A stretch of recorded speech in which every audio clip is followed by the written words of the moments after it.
Hello बच्चों, let's read this question. A reaction has delta H is equals to minus 33 kilojoule and delta S is equals to minus 58 joule per Kelvin. This reaction would be spontaneous at all temperature, non-spontaneous at all temperature, spontaneous above a certain temperature, spontaneous below a certain temperature. So let us see first the key concept of this question.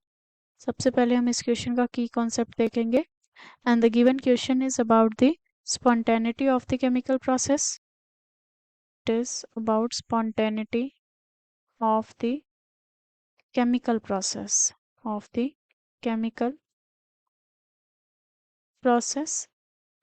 and whenever we have to check the spontaneity of the chemical process in the thermodynamics, for that we see the change in Gibbs free energy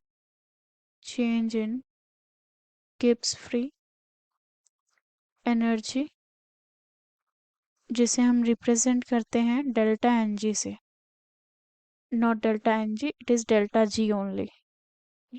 change in Gibbs free energy को हम लिखते हैं delta G से.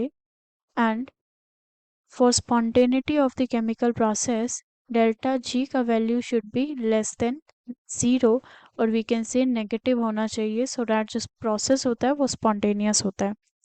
And according to the given question delta H and delta S का value दिया गया है and it is asked about the spontaneity of the process at temperature के लिए भी रिगार्डिंग ऑप्शंस में गिवन है.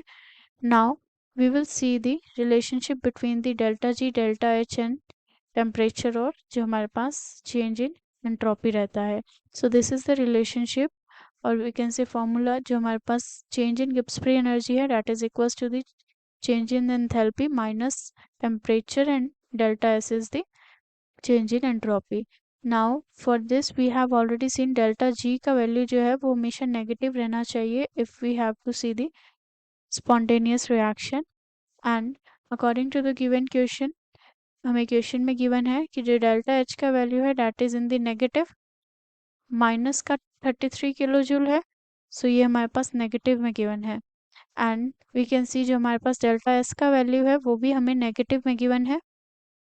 सो अगर हमारे पास कोई वैल्यू नेगेटिव में है, now we are just considering जो हमें गिवन है that is minus 33 kilo joule and delta S का वैल्यू जो है that is the minus 58 joule per kelvin. It is per kelvin.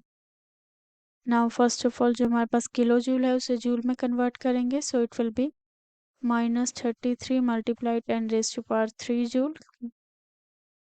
Kilo joule is 1 kilo joule में हमारे पास 1000 joule present होते हैं माइनस जो भी हमारे पास यहाँ पे टेम्परेचर होगा that will be in the Kelvin scale.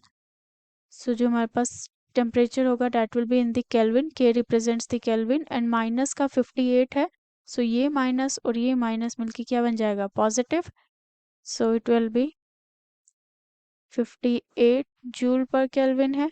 So kelvin और पर केल्विन जो है कैंसिल हो जाएगा. सो जूल और जूल हमारे पास एडिशन और सब्सट्रैक्शन हो सकते हैं.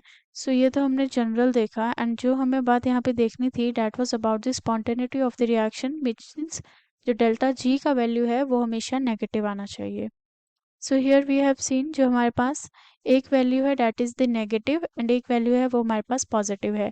सो माइनस प्लस हमारे पास माइनस होगा एंड जो हमारे पास एक वैल्यू है जो नेगेटिव वाले साइन की है that should be greater so that जो हमारे पास नेट वैल्यू आए वो नेगेटिव में आए. सो वी कैन से जो हमारे पास 58T है वो लेसर होना चाहिए विच मीन्स टेम्परेचर जो है एक सर्टेन पॉइंट के कम होना चाहिए so that we could get the value in the negative. Now let us see the given option. Given option में ऑप्शन ए से spontaneous at all temperature, this is incorrect, सभी टेम्परेचर पे spontaneous नहीं होगा. ऑप्शन बी से non spontaneous होगा सभी temperature पे, this is also incorrect. Option C से spontaneous above a certain temperature, above नहीं बिलो अ सर्टेन टेम्परेचर होना चाहिए so that we could get the delta G negative.